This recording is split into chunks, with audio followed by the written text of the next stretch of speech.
ये है नैना, जिसकी अभी अभी शादी हुई है।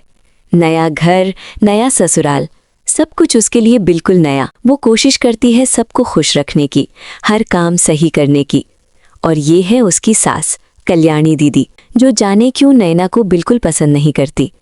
हर छोटी सी बात पर ताना मारना, हर गलती पर डांटना, जैसे उन्हें बस मौका चाहिए होता था। एक दिन सुबह की भागदौड़ में नैना चाय बनाना भूल जाती है। इतने में सास गुस्से से आकर कहती है, अरे कलमुही, तुझे पता है ना मैं सुबह सुबह उठकर चाय पीती हूँ, तो कहाँ है मेरी चाय? सॉरी माँ जी, आज मैं आपको चाय देना भूल गई। अरे माँ बाप ने संस्कार दिए होते तभी तो आती, बस मुफ्त की रोटी तोड़ना आता है। ये सुनकर नैना की आंखें भर आती हैं। वो कुछ कहना चाहती है, लेकिन शब्द गले में ही अटक जाते हैं। उदास मन से वो चुपचाप वहां से चली जाती है। किचन में पहुंचकर दीवार से टिक जाती है और फूट फूट कर रोते हुए कहती है, क्या मैं इतनी बुरी हूँ? कोई मुझे पसंद नहीं करता, बस मैं इस घर में बोझ बनकर रह गई हूँ। कुछ दिन ऐसे ही बीतते रहे। नैना पर उसकी सास रोज ताने कसती, उसे कभी अपनापन नहीं देती। एक दिन बहुत बड़ा झगड़ा हुआ और उसी रात नैना घर से अचानक गायब हो गई। सुबह जब कल्याणी देवी उसके कमरे में गई तो बिस्तर खाली था, दरवाज़ा आधा खुला और फर्श पर उसकी चूड़ियाँ टूटी हुई पड़ी थी। पूरा मोहल्ला इकट्ठा हो गया।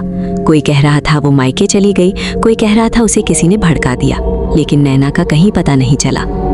कुछ दिनों बाद घर में अजीब घटनाएं होने लगी। रात को पायल की आवाज़, रसोई में अपने आप बर्तन हिलना। कल्याणी देवी डर के साए में जीने लगी। उन्हें हर जगह नैना की परछाई दिखाई देने लगी। एक रात घर के सारे लोग गहरी नींद में सो रहे थे। चारों तरफ सन्नाटा था, बस घड़ी की टिक टिक सुनाई दे रही थी। तभी अचानक ठक ठक ठक दरवाजे पर किसी के जोर से खटखटाने की आवाज़ आई। कल्याणी देवी की आंख अचानक खुल गई। उनका दिल तेज तेज धड़कने लगा। उनके कदमों से दरवाजे की तरफ बढ़ी। जैसे ही उन्होंने दरवाज़ा खोला, सामने खड़ी थी एक सफ़ेद साड़ी में लिपटी डरावनी चुड़ैल। उसके लंबे खुले बाल, लाल चमकती आंखें और भयानक मुस्कान। वो धीरे से बोली, कल्याणी, मैं वापस आ गई हूँ। इतना सुनते ही कल्याणी देवी की चीख निकल गई और वो वहीं ज़मीन पर गिरकर बेहोश हो गई। सुबह की हल्की रोशनी फैल चुकी थी। वो कांपते हुए उठती है और खुद से बुदबुदाती है, हे भगवान, जो मैंने कल देखा था, क्या वो सच था या मेरा वहम? कुछ दिनों बाद एक दिन वो बाजार जाने के लिए घर से निकलती है। रास्ता सुनसान है, दोनों तरफ घने पेड़, हवा से पत्तों की सरसराहट। वो अकेली चल रही होती है कि अचानक पीछे से एक धीमी भारी आवाज गूंजती है, मांझी, आपने मुझे अपनाया क्यों नहीं? वो कदम रोक देती है।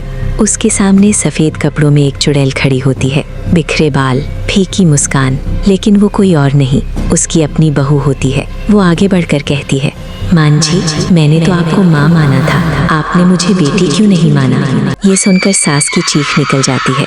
वो घबराकर पीछे मुड़ती है और भागने लगती है।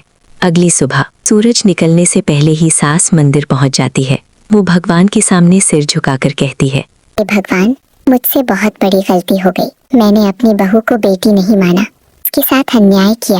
अगर हो सके तो मुझे माफ कर दो और उसे जहाँ भी हो सुखी रखना। ना कहते ही घर का माहौल बदल गया। हवा शांत हो गई। उस दिन के बाद कभी कोई अजीब आवाज नहीं आई। लोग कहते हैं नैना की आत्मा बदला लेने नहीं, बल्कि अपनी इज्जत की मांग करने लौटी थी।